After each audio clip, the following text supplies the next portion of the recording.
Are you still tracking long workouts, putting in tons of minutes or hours, even trying to burn fat? You might have it all backwards. In a very recent study published in the Scandinavian Journal of Sports and Exercise in Medicine, what they found, this is April of 2024, so fairly recent, in a very small study, and it was on men, but let me tell you how that's related to women in midlife, because it really is.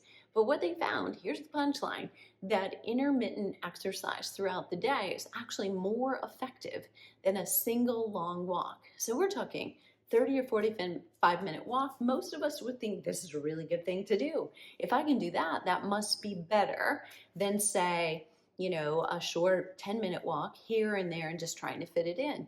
Not necessarily true. If you were trying to build cardiovascular fitness, cardiovascular endurance, yes, that longer walk is going to help you do that. However, if your goal is weight loss, and the problem for many midlife women is that we have gained weight overall, and specifically in the belly area.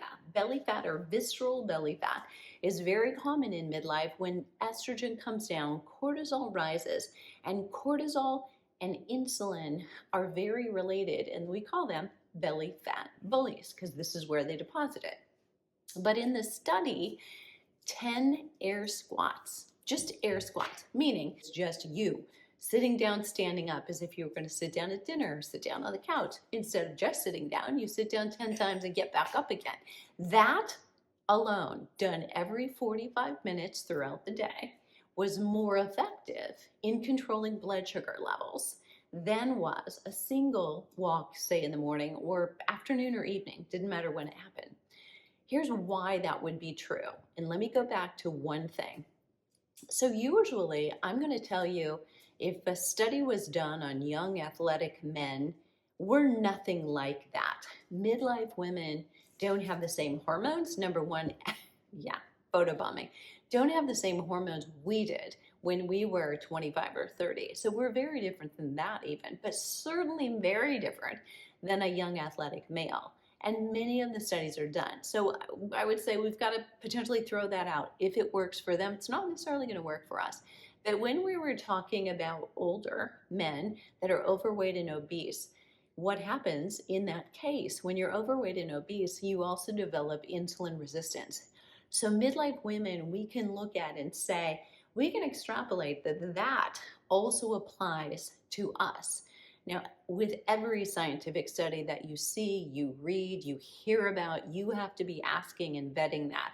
First of all, there are a lot of people sharing information from PubMed, and every study in PubMed, every journal, is not peer-reviewed. So it's really important that it is gone through a prestigious and rigorous filtering before it even gets to you. Otherwise, you may be reading somebody's opinion, right? So we can look at that and say, yes, there was a small study and it was done on obese men, but there is some relativity to it. So I want you to take this into account. If your goal is to lose overall body fat, and especially it has come on at midlife, and it's here in your visceral adiposity, so belly fat, that tout belly or the bigger pinch-in end, both kinds are due to some insulin resistance and higher cortisol levels, because our blood sugar spikes more than it did to any stressor that we had. So we have a stressor when we're 20 or 30. We have the exact same stressor when we're 55. We respond with a greater amount of blood sugar rise, greater amount of cortisol to start that, greater amount of blood sugar, and then it takes more and more insulin because of that condition, insulin resistance, right? We are much more insulin resistant, meaning it takes more and more. So originally it took this much to bring that blood sugar down. It's going to take this much because our receptors are just not as sensitive. And that is in part due to you just punched a ticket to menopause, you're in midlife, and that's the way it is. There are things we can do. Number one is movement, regular intermittent movement. So exercise, yes, but your movement throughout the day is going to help more than anything. Perfect example, doing these squats. So if you're doing 10 squats a day, just reminding yourself, setting your alarm on your watch, setting it on your phone or your screensaver if you're at work, just to remind you.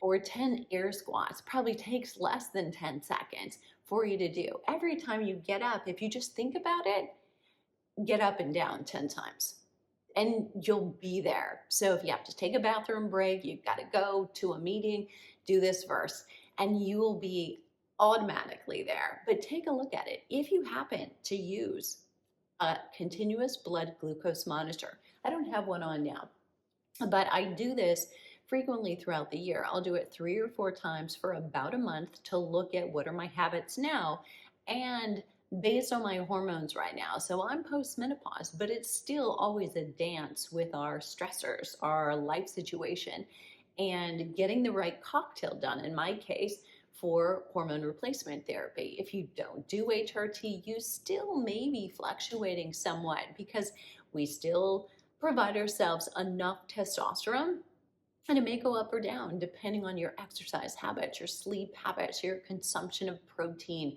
If you're trying to do endurance exercise, that may have a negative impact. But all of these things are things for you to test and look at. Yes, if you want cardiovascular fitness, the longer cardio walk probably is still beneficial for you. However, if you're really targeting weight loss, and we have a pretty good hunch that if you're a woman in midlife, the reason the weight loss is you're resistant to it, or the weight came on in the first place, is insulin resistance. It's very related. Then controlling your blood sugar level by doing 10 air squats throughout the day. It's that easy. And here's the thing. If nothing else, you're going to get a little stronger. You're going to get a little bit more muscle endurance. Your blood flow and circulation will be better. You may feel during that entire day, you're a little bit more creative. You're a little bit more productive. You're more alert and able to problem solve throughout the day. And maybe you don't need as much caffeine, which is also going to help your blood sugar levels. So all of these little tips, can be so beneficial for you. And realize if you can do both, fantastic. But on the days when you're really busy, if you remember, don't beat yourself up. If you didn't get that walk in, okay, you didn't. Maybe later you can, but what you can do meanwhile is every 45 minutes, 10 air squats. If you're a caregiver and you're kind of stuck and you need to be right there, or between the ears you're feeling guilty about doing anything else and you feel like you need to be right there, you can still do 10 air squats every 45 minutes. And if it's not 45 minutes, don't beat yourself up about that either. If you miss one, do it every hour. Do it any way that you can remember. But the point is, move intermittently throughout the day. And we've shared other studies related to blood glucose support that showed intermittent exercise of 2 to 5 minutes long throughout the day, breaking up your morning and your afternoon, was very helpful. This study is even less. It's not even 2 minutes. It's 10 seconds, probably several times throughout your morning, again throughout your afternoon. In the study, the subjects did this for 8.5 hours. So basically a work day. Instead of just sitting, they got up every 45 minutes and did those air squats. So I challenge you, will you do it? Will you try it? Even if you're someone who exercises, and I'm guilty of this, I will go and work out, I will take the dog for a walk, I'll get that effort of exercise, but I can be a little bit more sedentary if I get into a project and I'm really working on it and I want to stay and I want to finish it. That may not be the best thing, number one, even for our brain, but for our body, or monitoring that blood glucose level can be really helpful to move intermittently. So I'd love to hear if you're going to try it. Just give me a yes and do this for me. Will you come back and tell me how it went?